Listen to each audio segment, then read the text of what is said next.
Okay, so the new Bixby feature. Okay, Bixby. On the left-hand side, you've got the little button. Just tap that once, and it takes you into Bixby. And this is places all of your apps into one location.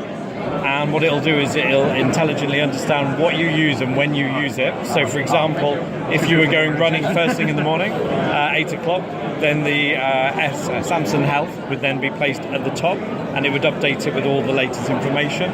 Later on, if you were then to every day get a taxi through Uber at maybe 12 o'clock, then at 12 o'clock when you go into Bixby, then that would be placed at the top. And the more you use the phone, the more it starts to learn what you do, when you do it, and then suggests what's happening at that time. Okay? And we were explaining the screen size and the no home button. These are all news about the S8. Yeah, so just take you into one of the fantastic videos.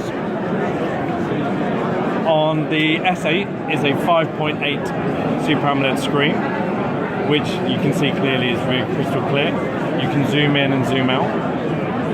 And you'll notice there's no home button, which means obviously there's no thumb recognition on the front and no quick access to the camera.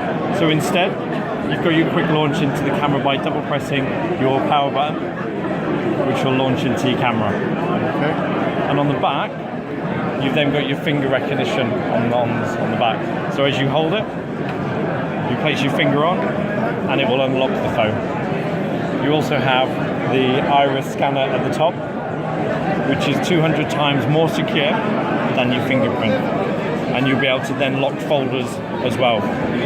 So if you were to have certain apps or folders on your phone and you wanted to lock those with your eyes, then the iris scanner can do that for you as well. Okay. Cool.